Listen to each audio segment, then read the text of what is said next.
Oh, well, thank you for inviting me along today. When I was in financial services, which was most of my career, I fretted a lot about economics because the economy had a very, very major impact on the financial services industry. When I think back about the 20 years from the mid-90s through to now, there was probably no reason to worry so much about it because it's been a perfect period of time for the Australian economy, which has been categorised by lowering unemployment rate and obviously getting inflation under control.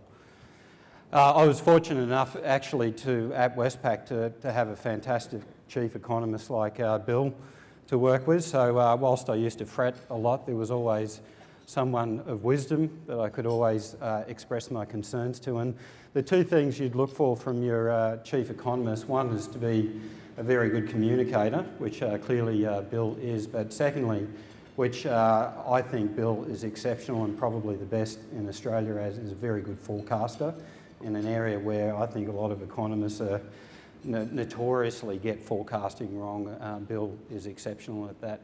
Now, I couldn't help but, again, I'm going to move to my sector in a moment, but Bill was dragging me back into banking and financial services again, and particularly the area I would fret about a lot when I was running the retail and business bank at Westpac, because basically what you're doing is running a massive mortgage book. You get about 80% of your profits out of residential mortgages, so you worry about that a lot. And certainly, as I've been looking at the industry for the past couple of years, there have been signs of bubbles in various parts of the property market, particularly the residential market that Bill pointed out. But again, whilst you were concerned about bubbles, the main thing you're concerned about is, as a banker, is a bubble exploding. A la what you had in the early 90s, that's where you can get a lot of problems. And again, I think for the reasons that Bill articulated, which is obviously a very positive outlook for inflation, interest rates and employment, the ingredients aren't there for a property market bubble burst. In fact, what we're hoping will happen, again, well articulated by Bill today, is that some of the air starts coming out of the bubble so that you get back to more reasonable valuations in the sector without it exploding. So thanks for making me relive all that again, Bill. But look, about my sector, which I'm in the fast food business or the quick service restaurant business, which is part of Australian food services sector. And in that industry, I don't worry at all about the economy. So I haven't really had to think about it for the past couple of years, which has been refreshing. The reason for that is I'm in food, so everyone eats. But we also participate in the value end of the food equation. So even during difficult times, you'll find that people still want to eat out, they want to treat their families and so on. So you tend to find the fast food industry or the quick services industry perform very, very well through the cycle. Now, in the food services industry generally, it's had fairly kind of consistent growth over the past decade, and by food services I mean restaurants, kiosks, takeaways, and obviously quick service restaurants or fast food chains. The growth rates have been around 3% over the past decade, forecast to be similar growth rates over the next 5 years.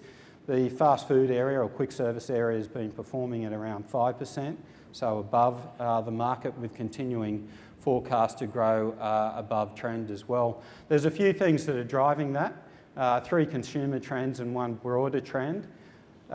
Consumers are driven either by convenience, price or quality generally. In the quick service restaurant business, obviously convenience plays into a big consumer trend there, and with everyone being busier, people working extended hours, households with both having 2 income earners in it and so on, convenience is a big driver of performance in our sector. Affordability, particularly since the GFC, has been a big theme with consumers as well, and our businesses participate well into that trend. The third thing where I think there is work to be done, certainly I've been trying to improve my businesses in this area, is a trend towards quality, and particularly a discernible and growing trend in awareness around healthiness and well-being. I think there's a lot of work to be done still in that sector. Certainly some things we've been focused on is cleaning out things like artificial colours and flavouring, moving away from fried food to more grilled and roasted food, partnering with CCA to look at how to reduce sugar content from drinks and so on. They're the kind of things that we're looking to continue to grow with there. The final growth factor for the quick service restaurant industry is, again, very similar to supermarkets, that those that are operating chains tend to be doing better than the independents. And that's really as a result of being able to drive the economies of scale that are necessary to continue to play in the value sector or the affordability component of consumer trends. The other area where our business in particular has benefited from, a big cost of our business is cost of goods. A big cost of that is the cost of protein. This is the equivalent of having invested in Berkshire Hathaway 20 or 25 years ago. You wanted to be in the chicken business. It's been a phenomenal growth story. In fact, since the early 70s, the consumption of chicken per capita for Australians has gone up fourfold and is now 4 times larger consumption than beef, which was the predominant protein in the early 70s. Since the 90s, the cost per kilo of chicken has not gone up at all, not even adjusted for inflation. So the dollar cost per kilo has remained flat for 25 years. How many of you in your businesses could say you haven't put prices up for 25 years? It's a pretty phenomenal story, and some of the manufacturers that I've visited and spent time with, this has all been done in the private families and the private sectors. The Inghams and the Baiadas are driving unbelievable economies of scale and have amazing global best practice businesses here in Australia. So they're the favourable trends. If I'm not worried about the economy, what are some of the things on my mind at the moment? I'll be very brief and finish with that. One of the big areas of concern is the second cost to my business, which is wages. And obviously with 18,000 effectively kids working in the business, it generates lots of interesting stories, I have to tell you. The predominant age is between 15 to 18 of those 18,000 kids. You can imagine what's going on every day, working long hours, restaurants, that age group, some pretty interesting stories. But the cost of labour and the whole framework around labour laws is really the big issue on my mind at the moment. This is an incredibly complex area. The whole system of laws, awards, agreements, allowances, penalties, these kind of things have created an amazingly complex environment which is fraught with error, particularly when a lot of these laws are being administered by people running small businesses. This is an incredibly complex area.